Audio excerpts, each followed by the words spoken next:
बिस्मिल्लाहिर्रहमानिर्रहीम। हुकूकुल इबाद एक बड़ा संगीन तरीन मामला है कि जिसकी हम दुनिया के अंदर परवाह नहीं करते। रसूलुल्लाह सल्लल्लाहु अलैहि वसल्लम के एक सहाबी हज़रत अबू हुरैरा से रिवायत है, वो फरमाते हैं कि आप सल्लल्लाहु अलैहि वसल्लम ने एक मरतबा पूछा कि बताओ क़यामत के दिन मुफलिस कौन होगा।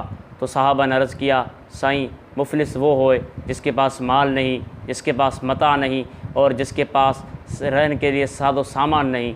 तो हुज़ूर सल्लल्लाहु अलैहि वसल्लम जवाब दिया, नहीं, मुफलिस क़यामत के दिन वो होगा इस हाल में कि वो बंदा अल्लाह के सामने पेश होगा कि उसके अंदर नमाज़ें भी होंगी, उसके अंदर रोज़े भी होंगे और उसके अंदर ज़कातें भी होंगी, सब हुकूक अदा कर दिया होगा, लेकिन उसने किसी को गाली दी होगी, किसी का माल खाया होगा, किसी की गिला की होगी, किसी की ग़ीबत की होगी, किसी को नाहक कत्ल किया गया होगा।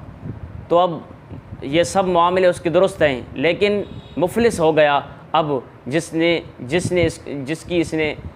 जिसको इसने कत्ल किया, अब वो रोज़े के सवाब वो ले जाएगा।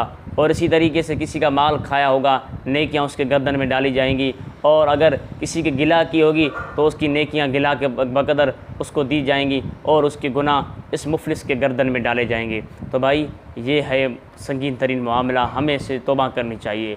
हम बाज आ जाएँ, हम अल्लाह ताला को भी नाराज़ करते हैं और दुनिया वालों को भी नाराज़ करते हैं, इस वजह से हम हुकूकुल इबाद से हम अपने आप के से तौबा कर दें। गुनियतुत तालिबीन में शेख अब्दुल कादिर जिलानी ने एक किस्सा लिखा है। वो किस्सा इस तरह है कि एक बंदा अल्लाह वाला था, वो फ़ौत हो गया, बड़ा इबादत गुज़ार था। किसी को ख्वाब में आया तो उसने उससे पूछा कि आप जब फ़ौत हो गए तो आपके साथ क्या मामला किया गया, अल्लाह ताला और अल्लाह के फ़रिश्तों ने क्या मामला किया। तो उसने कहा, सब मेरा मामला दुरुस्त हो गया, लेकिन मुझे जन्नत के दरवाज़े पर रोक दिया गया है। फरमाया गया, क्यों रोक दिया गया है? तो उसने कहा, दुनिया के अंदर मैंने उधार पर एक शख्स से सुई ली थी और वो मैंने वापस करना भूल गया। अब मुझे फ़रिश्ते कह रहे हैं, जब तक तेरे वरसा वो सुई उसको अदा नहीं करेंगे तब तक हमें तुझे जन्नत में दाखिल होने की इजाज़त नहीं देंगे। अब कहाँ सुई और कहाँ जन्नत में जाने का न जाने का सबब, ये एक छोटा सा अमल है, 1 रुपये की सुई मिलती है और जन्नत में न जाने का सबब बन गया। तो भाई तो हमें इन बातों की ख्याल नहीं होता, हम इससे थोड़ा सा पता नहीं क्या समझ कर बैठ जाते हैं कि भाई ये मामला, इसका कोई हल नहीं है और इसके मामले में पूछा ही नहीं जाएगा। नहीं भाई, थोड़ा सा भी रत्ती के दाने के बराबर भी अगर किसी का हमने हक़ खाया होगा, वो भी पूछकश होगी, वो भी अल्लाह ताला और उसके फ़रिश्ते हमसे पूछेंगे।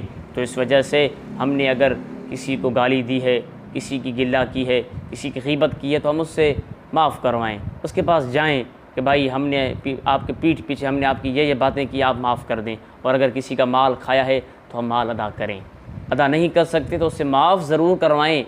ऐसे न हो कि हम माफ़ न करवाएं और हमारी मौत आ जाए, हम उसके बातें न बताएं और हमें मौत आ जाए। याद रखें, अगरचे हमारे गर्दन के अंदर तमाम हुकूकुल्लाह पूरे हों, लेकिन हुकूकुल इबाद के अंदर अगर कोई भी कमी होगी तो हमें जन्नत में न जाने दिया जाएगा, रोक दिया जाएगा।